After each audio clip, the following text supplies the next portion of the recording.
여러분 요즘 젊은 친구들이 쓰는 말 중에 현타라는 말 들어보셨어요? 현타. 뭐 젊은 사람들은 끄떡끄떡하고 뭔 얘기야? 일타, 쌍피 이런 말은 들어봤어도 현타. 또 모르는 척하는 거 봐. 감사합니다. 현타 온다 이런 말 무슨 말인지 아세요? 누가 아시는 분? 태연이 한번 얘기해 보세요. 현타.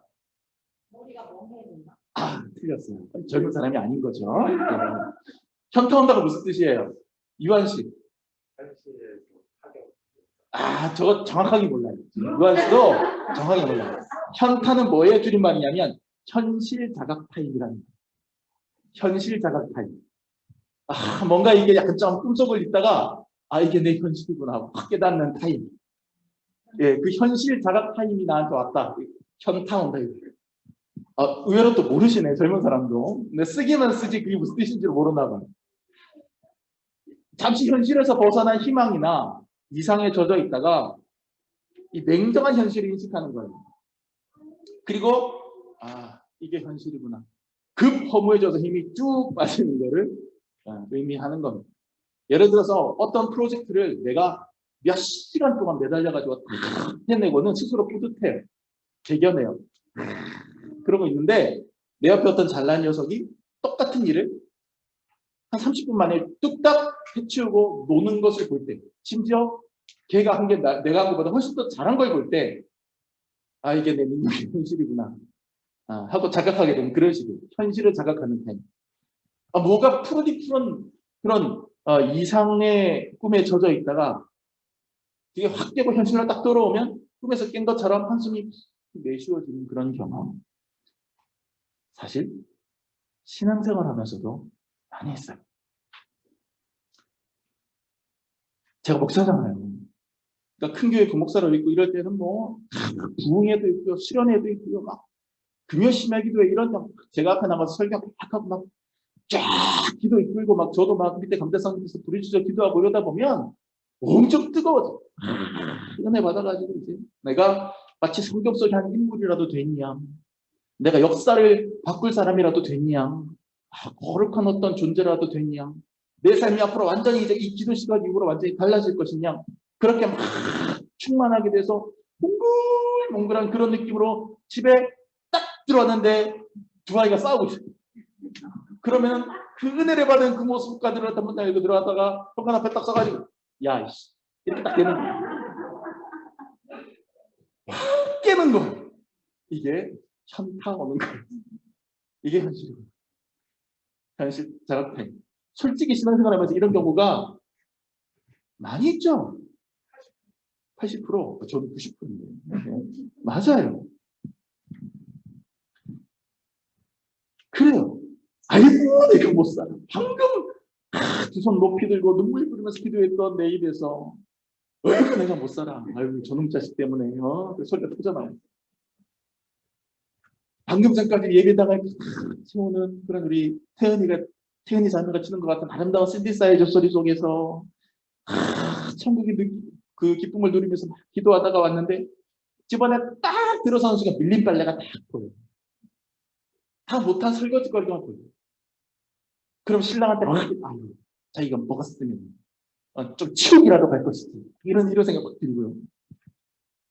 그런 것들 보는 순간 또 딱 들어왔는데 테이블 위에 탁자 위에 쌓여있는 세금고지서 이런 거 보는 순간에 그 받아쓰는 애가 거품 빠지듯 훅 사라지고 은혜의 감정이 꺼지고 우울해지는 그런 경험. 목사인 저도 그런데 여러분 어떠십니까? 현타 오는 거예요. 우리도 신앙생활 하면서. 좋은 신앙생활이라고 하는 것은 이렇게 순간순간 훅 들어오는 현타를 이겨내는 거예요. 그게 좋은 신앙생활을 하는 거예요. 오늘 우리가 읽은 본문에서 예수님 제자들에게 현타가 왔어요. 아주 심각하게 왔어요. 오늘 우리가 읽은 본문 첫 절인 35절에서 예수님이 제자들에게 이렇게 말씀하십니다. 저물 때가 됐어요. 예수님이 말씀하시죠. 우리가 저편으로 건너가자. 저편으로 건너가자. 여기서 저편이라고 하는 것은 갈릴리 호수, 성경에는 이제 여러 가지 증명이 나와요. 갈릴리 호수라고도 하고 게네사렛 호수라고도 하고 디베랴 호수라고도 하고 호수 대신에 바다라는 말을 쓰기도 하고 원래는 호수인데 워낙 큰 호수라서 사람들이 그냥 바다라고 불렀어요. 갈릴리 바다, 뭐 갈릴리 호수, 디베랴 바다, 디베랴 호수 다 맞는 말. 자, 우리가 저편으로 건너가자라고 하는 건 우리가 갈릴리 호수 이쪽에서 지금 있는데 배를 타고 호수 저쪽 편으로 건너가자. 저쪽 배는 또 다른 지역과 동네들이 펼쳐져 있으니까 건너가자 이 얘기예요.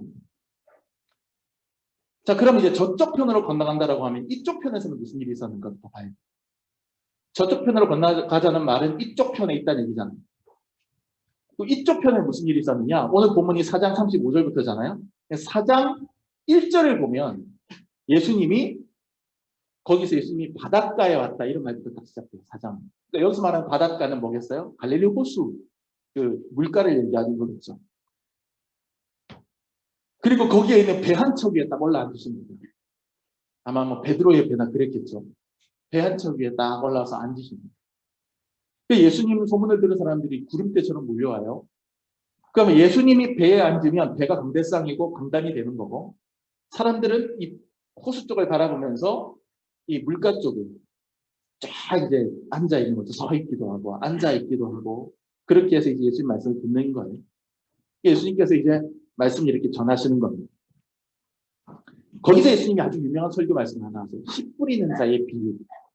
어떤 사람이 씨를 뿌리는데 처음엔 작은 씨인데 그 씨가 하나는 어떤 거는 길가에 뿌려졌는데 결실하기도 전에 새들이 와서 먹어버리고 또 사람들 발이 밟혀버리고 돌짝밭에 떨어졌는데 뿌리는 내리는데 돌을 기운에 맡겨서 올라오지 못하고 가시덤불에 뿌려졌는데 그것이 이제 어느 정도는 자라는데 열매 맺기 전에 가시덤불 때문에 더 이제 올라오지 못하고 근데 어떤 것은 아주 좋은 땅에 씨가 뿌려지니까 잘 자라서 100배, 60배, 30배의 결실을 맺었다. 그러면서 이제 우리가 지지난주에서 했던 설교가 거기 그다음 이어서 나와요. 씨는 아주 작은 것이로되 자라면 큰 숲을처럼 돼서 새들이 와서 깃드는 그러한 성장이 될 수 있다. 이 말씀을 하십니다. 그러면서 이제 설교가 끝난 다음에 제자들한테만 살짝 예수님이 이 말씀을 해석을 해주셔요. 해석해 주면서 여기서 씨가 뿌려졌다는 것은 말씀이 뿌려졌다는 뜻이란다 하고 예수님이 아예 친절하게 설명을 해주십니다. 하나님의 말씀이 뿌려졌는데 그 말씀이 처음엔 씨앗처럼 작은 것이지만 사람들의 마음밭이 내 마음밭이 가시밭이냐 돌짝밭이냐 길가냐 아니면 좋은 가치냐에 따라 그 뿌려진 말씀이 어떤 사람한테서는 열매를 맺고 어떤 사람을 변화시키고 어떤 사람은 은혜를 받고 구원받게 하는데 어떤 사람은 그 마음에 강팍하면 결실하지 못하고 마음의 문을 닫아버리고 이렇게 된다. 그러니까는 예수님이 호수 이쪽 편에서 했던 일의 핵심은 뭐예요? 말씀을 전하는 것이었어요. 그래서 말씀 전하는데 그 말씀 전한 내용이 바로 말씀 전하는 것에 대한 말씀을 전하신 거예요. 이해가 되세요? 그리고 그 말씀이 결실을 할 수도 있고 안 할 수도 있다. 그러니까 너희들의 태도가 중요하다. 이 말씀을 하신 거예요. 그게 이 편에서 하셨던 말이에요. 그 말씀 다 마치고 이제 해가 어둑어둑해지니까 예수님께서 제자들에게 말하는 겁니다. 자, 이번에는 호수 저편으로 건너가자. 그러니까 제자들이 예수님이 그렇게 말씀하시니까 그 말씀에 순종해서 이제 배를 지어서 호수를 가로질러 가기 시작합니다. 그런데 오늘 말씀에 이런 부분들이 굳이 없어도 되는 구절이 하나가 있어요. 36절 한번 보세요. 그들이 무리를 떠나 그 다음에 같이 읽읍시다. 시작. 예수를 배에 계신 그대로 모시고 가면 그랬어요. 그거예요. 그러니까 예수님이 우리가 호수 저편으로 건너가자. 그러면 제자들이 예수님을 모시고 갔다. 떠났다. 이렇게만 해도 될 텐데 예수를 배에 계신 그대로 모시고 갔다. 이 얘기는 뭐예요? 예수님께서 아까 배 위에 올라가서 설교를 하셨잖아요. 그 다음에 다른 스케줄 소화하러 배에서 내려서 뭐 좀 이렇게 하고 난 다음에 다시 배에 올라타면서 저쪽 편으로 가자 했던 게 아니란 뜻이에요. 그러니까 지금 하나님 말씀을 전해주고 무리들이 있는데 제자들한테만 살짝 그 말씀의 의미에 대해서 추가적으로 해석을 해주신 다음에 그리고 이제 제자들이 이제 그 말씀의 은혜를 받고 다짐을 하고 뜨거워졌을 거 아니에요. 우리도 마음이 옥토처럼 기름진 땅처럼 돼서 이 말씀을 잘 키워야 되겠다. 막 뜨겁게 다짐하고 있는 바로 그 상태에서 그 흐름을 그대로 타고 배에 있는 그대로 자 여기서 바로 노저어서 저편으로 바로 가자 이렇게 하실 거예요. 그러니까 저는 이 말씀이 방금 너희가 듣고 깨달았던 이 말씀의 감동을 그 흐름을 그대로 유지한 채 저편으로 가자 이 뜻으로 읽혀요. 제 눈은 배에 계신 그대로 배에 태운 그대로 단절되지 않고. 그러니까 제자들은 방금 예수님이 전해주신 말씀의 씨앗의 그 메시지를 가슴에 품은 채로 그대로 예수님을 모셨던 그 상태 그대로 그 행복감 그대로 그 은혜 그대로 그 감동 그대로 호수 저편으로 출발을 한 거예요. 그러면 이번에는 호수 저편을 봅시다. 이들이 가려고 하는 호수 저편에서는 무슨 사건이 이들이 기다리고 있었을까요? 그게 이제 뒤에 나오는 지금 우리가 4장 마지막 부분을 읽었잖아요. 이어지는 5장을 보면 호수 저편에 도착하고 예수님이 배에서 내리시자마자 한 사람이 툭 튀어나와요. 예수님한테. 그게 누구냐면 그 땅이 거라사인들이 사는 거라사 땅인데 확 튀어나온 그 사람이 귀신 들린 사람인데 성경에 나오는 그 숱한 귀신 들린 사람 중에 가장 끝판왕 최악의 귀신 들린 사람이에요. 막달라 마리아가 예전에 7 귀신 들렸다가 예수님이 쫓아주셨다 이런 기록이 있거든요. 7 귀신 정도가 아니에요. 이 귀신이 와서 예수님한테 막 고함 지르고 막 왜 왔냐고 지금 나를 괴롭히려고 왔냐고 막 따지니까 예수님이 네 이름이 무엇이냐 이렇게 물어봐요. 그러니까 이 귀신이 이 사람의 입을 통해서 뭐라고 대답하느냐 하면 내 이름은 군대입니다. 그러니까 이름이 군대라고 하는 말은 귀신이 하나가 아니라는 뜻이죠. 그러니까 예수님께서 나가라 이 사람을 더 이상 괴롭게 하지 마라. 이 사람이 얼마나 심한지 무덤 사이에 거하면서 돌로 자기 몸을 해가면서 알 수 없는 괴성을 지르면서 이런 사람이었단 말이에요. 언제 죽을지 모릅니다. 가족이며 친지며 마을 사람들이 붙들어다가 쇠사슬로 매놨는데 쇠사슬도 다 끊어버리고 뛰어나가는 그런 초자연적인 초인적인 기력을 소유한 사람이었단 말이죠. 그러니까 예수님께서 이 사람에게서 떠나라 하고 명하시니까 이 마귀가 차마 그 말씀을 거역하지 못하고 그럼 우리가 저기 있는 돼지떼한테로 좀 들어가게 해주십시오. 그러니까 예수님 그렇게 해라 그러셨어요. 근데 그 돼지떼가 보면 수천 마리였다고 그러거든요. 그 수천 마리 돼지떼에게로 들어갔다는 것은 수천의 존재였을 수 있다는 얘기예요. 그러니까 자기들 군대라고 표현하는 거죠. 그런 강력한 군대 마귀를 예수님께서 물리치셨다는 거죠. 그게 호수 저편에 가시자마자 하셨던 일이에요.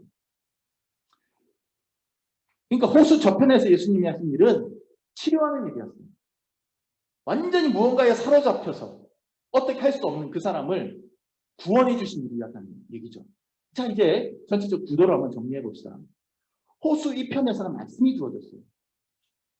씨앗처럼 뿌려지는 말씀입니다.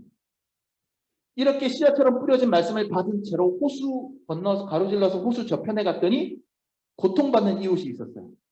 거기서 예수님과 제자들은 그 불쌍한 이웃을 치료해주고 도왔단 말이에요. 그러니까 호수 이편에서 받은 뿌려진 말씀으로 은혜를 받아서 호수 저편으로 나아가서 다른 이들을 돕는 사역과 섬김으로 나아가는 거예요. 말씀을 받아서 사역과 섬김의 길로 가는 거죠. 호수 이편은 내가 은혜 받고 깨닫고 능력과 은혜의 씨앗을 받는 자리가 되는 거고 호수 저편은 그렇게 받은 은혜를 갖고 나아가서 다른 이들을 돕고 교회를 섬기고 하나님의 뜻을 펼쳐내는 사역과 소명의 자리로 성장하는 자리입니다. 그렇다면 호수의 이편, 은혜와 감동받은 자리와 호수 저편, 그렇게 받은 은혜로 사역을 감당하는 그 사이 건너가는 동안 호수 위에서 무슨 일이 있었을까?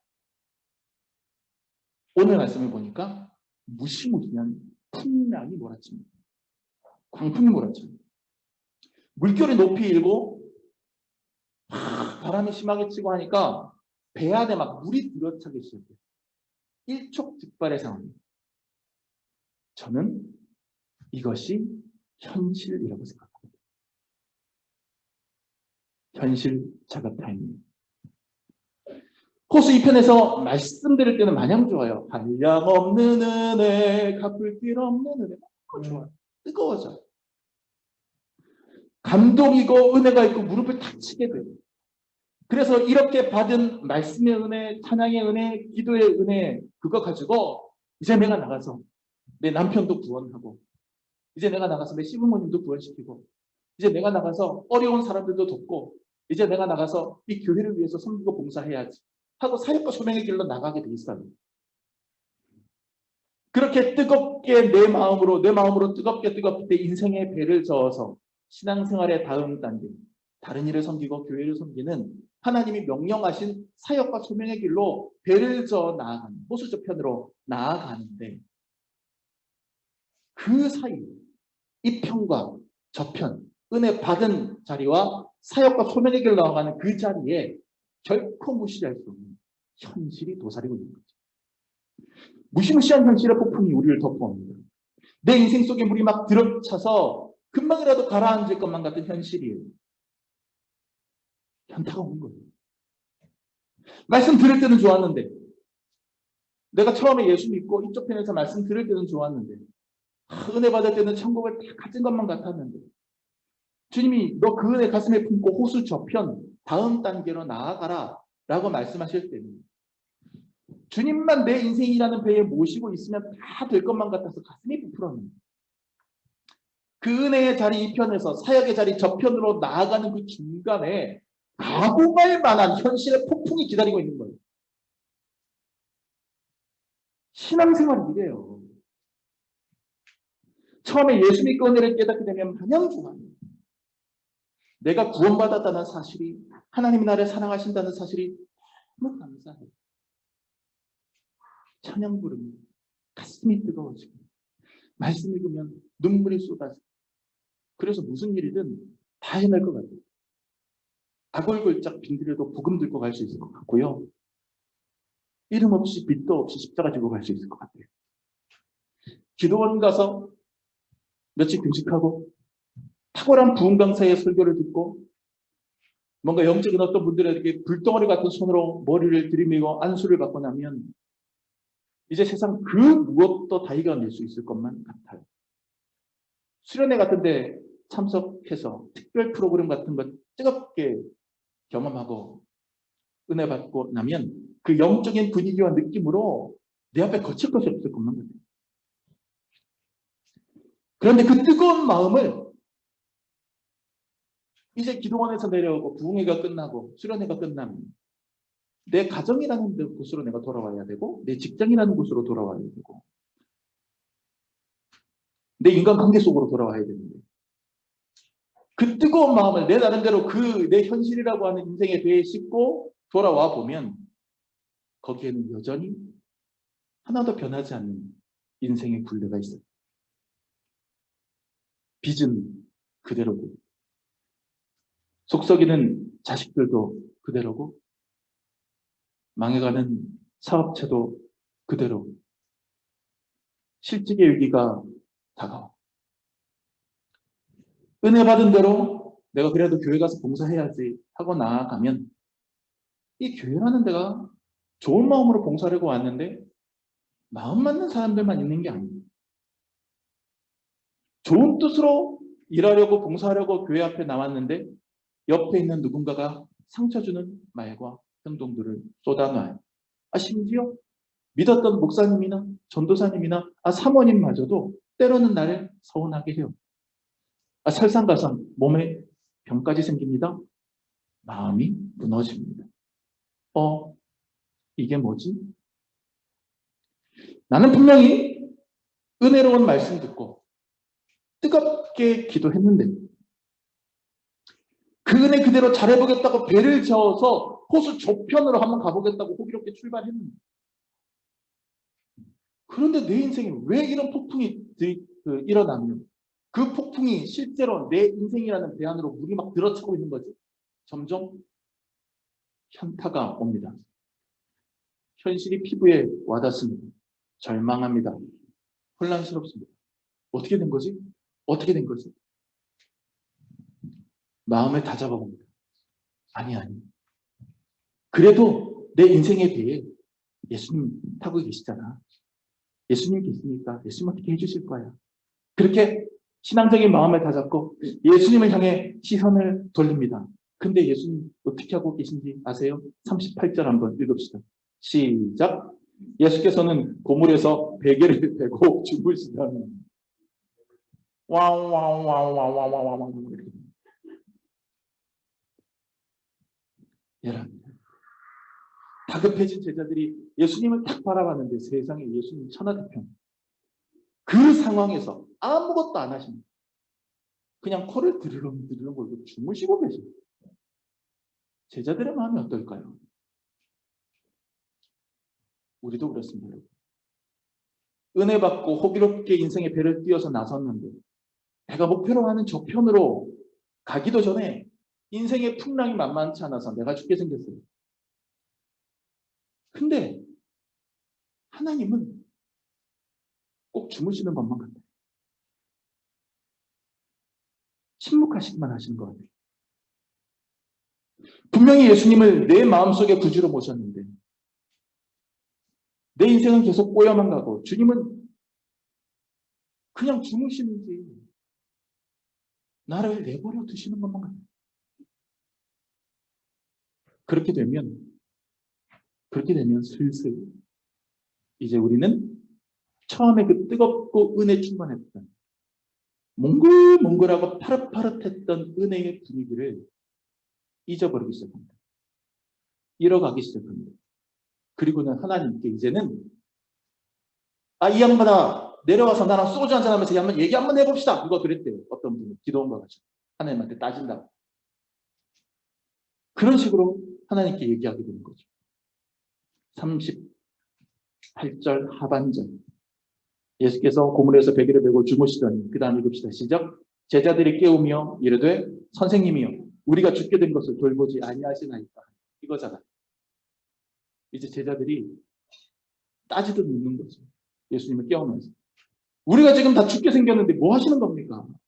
아무것도 안 하십니까? 처음에 은혜 받고 몽글몽글할 때 예수님께 이렇게 얘기할 수 있었겠어요? 가시다 아골골짝 빈들이라도 제가 십자가 지고 가겠나이다. 이런. 근데 이제 말투가 달라지잖아요. 우리가 지금 다 죽게 생겼는데 아무것도 안 하십니까? 달라지잖아요. 현타가 왔을 때 예수님이 침묵하시는 것만 같고 주무시는 것만 같을 때 우리는 이렇게 하나님께 따져 묻고 기도하게 되는 거죠.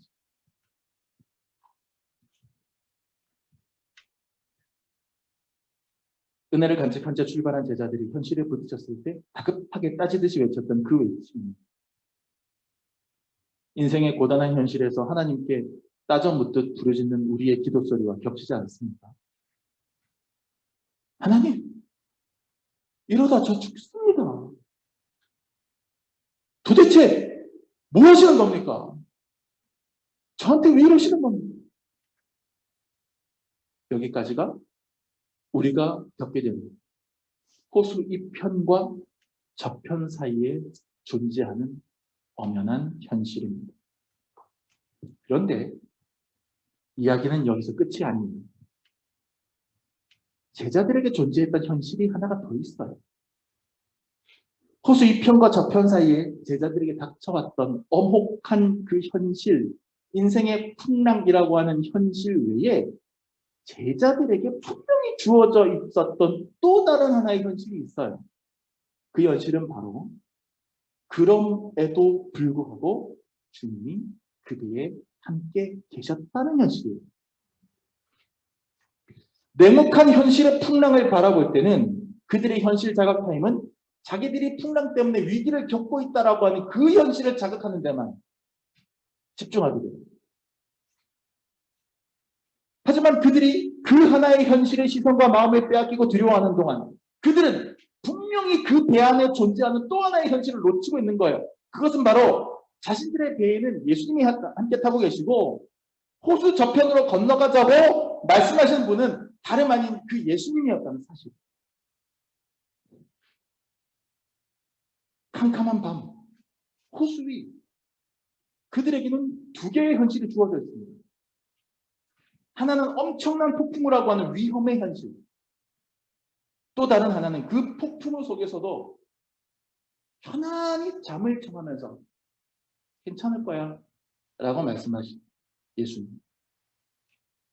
그 하나님의 아들이 자신들과 함께하고 있다는 사실. 배에 물이 들어칠 정도로 배가 출렁출렁하는데 여러분 같으면 거기서 고물에서 코를 드르렁드르렁 골면서 잠이 들겠습니까? 불가능한 일이에요. 그런데 예수님 거기서 죽으시고 계셨잖아요. 메시지잖아요. 괜찮을 거라니. 두 개의 현실이 공존하는데 어느 현실을 내가 더 예민하게 자각하느냐에 따라서 반응이 달라집니다. 제자들의 다급한 부르짖음에 예수님이 몸을 일으키신 다음에 바다와 바람을 꾸짖어 잠잠하게 하십니다. 그리고 제자들에게 진짜 깨우지 그랬니? 나 깜빡 놀랐네. 이렇게 말씀하시지 않았어요. 예수님 뭐라고 말씀하십니까? 40절 말씀 한번 읽읍시다. 40절 시작. 이에 제자들에게 이르시되 어찌하여 이렇게 무서워하느냐? 너희가 어찌 믿음이 없느냐? 이게 무슨 말이야?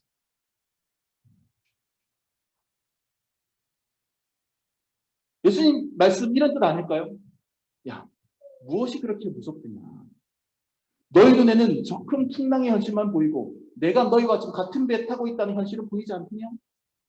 내가 아무 조치 없이 침묵하는 것으로만 보이고 잠만 자고 있는 것으로 보이고 심지어 죽은 것처럼 보인다고 할지라도 나는 여전히 이 배에서 너희와 함께하고 있는데 너희가 그것을 알고 있다면 지금보다 훨씬 더 담대해야 할 거 아닙니까?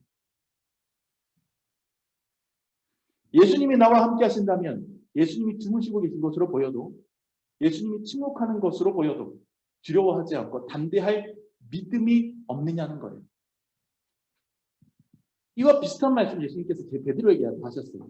요한복음에 보면 예수님께서 풍랑 있는 바다 위로 걸어오실 때 베드로가 저도 한번 걷게 해주십시오. 예수님께서 와라. 그러니까 베드로가 걸어가잖아요. 그때 베드로가 시선이 어디로 가 있어요? 예수님께 가 있어요. 예수님이 물 위를 걷고 계신 것 그리고 예수님이 나에게 너도 와라 라고 말씀하신 것이 현실이에요. 믿음의 현실이에요. 그런데 순간 바다가 확 치니까 베드로가 시선을 뺏겨요. 성경 말씀 보면. 거치게 몰아오니까 거기에 시선을 뺏기니까 갑자기 훅 빠져들어가는 거예요. 그때 예수님이 손을 내밀어 빼주시면서 뭐라고 말씀하십니까? 믿음이 없는 자여 왜 의심하였느냐. 그 말은 무슨 말이에요? 두 개의 현실이 공존합니다. 풍랑이 있는 현실도 그것 자체도 팩트예요. 현실이에요. 하지만 동시에 그 풍랑 가운데 예수님이 서 계시고 예수님이 그 풍랑 위를 걸어오라고 명령하시는 것도 현실이에요. 그 명령을 바라보고 나갈 때 나는 물 위를 걸어갈 수 있을 거예요. 그러나 이쪽 현실이 아니라 풍랑이라고 하는 현실로 고개를 돌리는 순간에 진짜로 빠져들어갑니다. 근데 이쪽 현실이 아니라 예수님만 바라보는 그 현실, 진정한 현실 자각 타임은 비결은 하나예요. 믿음이에요. 믿음이 없는 자여 왜 의심하였느냐. 베드로에게 그랬잖아요. 오늘 말씀도 말씀하잖아요. 너희가 어찌 믿음이 없느냐. 예수님이라고 하는 현실은 믿음이 없으면 보지 못하는 현실이에요. 현실로 존재하나 믿음을 통해서만 볼 수 있어요. 은혜를 받고 보다 더 제대로 쓰임받는 일꾼의 자리로 성장해 나가는 과정 속에서 반드시 폭풍은 불어옵니다. 우리 인생 속에. 그때 우리의 눈에 분명히 두 개의 현실이 들어올 거예요. 하나는 현실의 무지막지한 어려움, 실제로 내 피부에 와닿는 어려움. 다른 하나는 그럼에도 불구하고 예수님이 내 인생 배에 함께 타고 계시다는 현실입니다. 이건 눈에 보이지 않아요. 믿음으로만 봐야 보이는 현실이에요. 우리의 시선이 당장 내 눈에 보이는 폭풍에 고정될수록 나와 함께 해주신다고 약속하신 예수님의 약속은 비현실적인 것으로 느껴져요. 나를 돌보지 않고 쿨쿨 잠만 자는 분으로 보여요. 반대로 큰 인생의 풍랑이 닥쳐와도 우리의 시선이 나를 버리지 않으시고 내 인생의 배에 함께 타고 계신 내 주 예수님께만 고정된다면 나를 힘들게 하는 현실의 어려움이 오히려 비현실적인 위협으로 보이게 돼요. 두 개의 현실 중 어느 현실에 더 마음을 빼앗기느냐에 따라 우리 삶의 태도는 완전히 다른 모습을 보이게 되는 겁니다.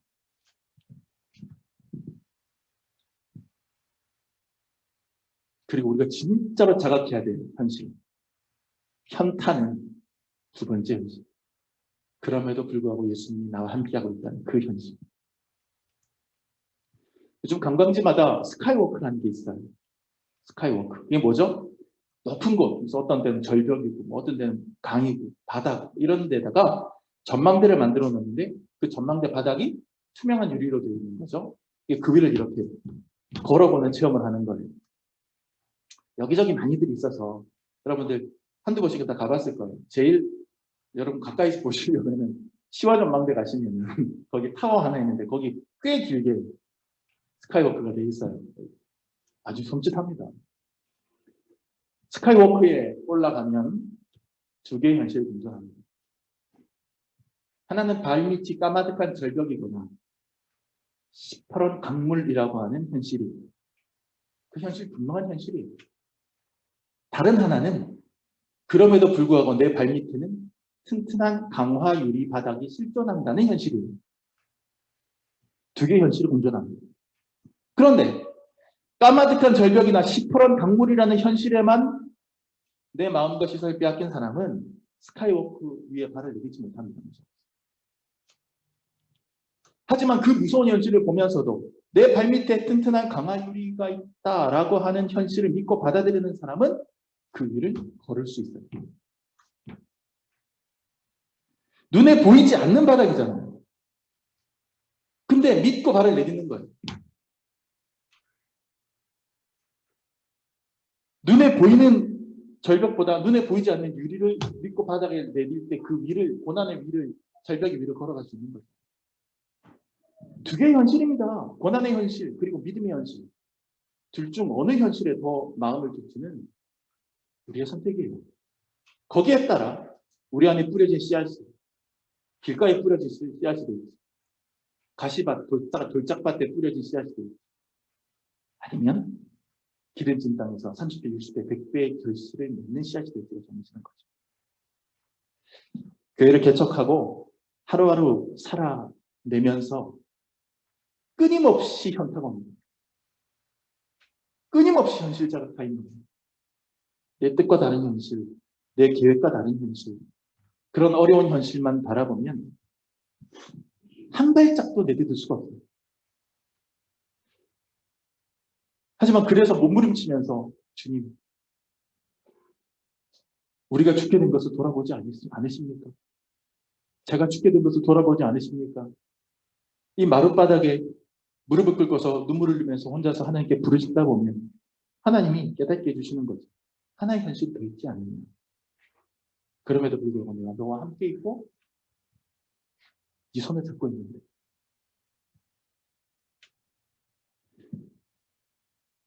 또 다른 하나의 현실을 발견하고 붙들어라.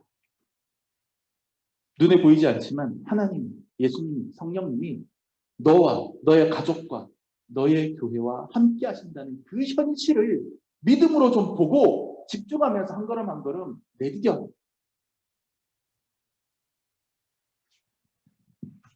여러분, 고난도 현실이지만 믿음도 현실입니다.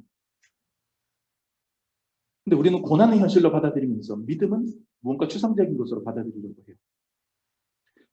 환난도 현실이지만 예수님도 현실입니다. 아닙니까? 환난도 팩트지만 예수님도 팩트예요. 은혜를 받고 다음 단계로 성장하고 나아가려는 사람, 호수 이편에서 호수 저편 사이로 건너가는 모험을 시작한 사람들, 그 과정에는 엄청난 현실이 분명히 있겠지만 두려워하지도 말고 절망하지도 맙시다. 그 무서운 고난의 현실을 딛고 올라서서 그 무서운 고난의 현실 속에서도 나와 함께 하시는 임마누엘 예수님의 은혜를 현실로 느끼고 받아들이는 것. 그렇게 될 때 저 여러분은 마침내 호수를 건너서 저편에 이르러 그 누군가를 죽음의 권세에서 끄집어내고 있을 거예요. 기도하겠습니다. 은혜로우신 하나님 아버지, 살아가면서 수도 없이 현실을 자각하면서 절망합니다. 그러나 세상이 주는 현실보다 주님이 나와 함께 하신다는 현실은 왜 그렇게 자주 잊어버리는지 모르겠습니다. 인생의 풍랑 이겨낼 수 있게 하여 주시옵소서. 주님을 바라보며 믿음의 발걸음을 내딛는 저희들 한 사람 한 사람이 되게 하여 주시옵소서. 예수 그리스도의 이름으로 기도합니다.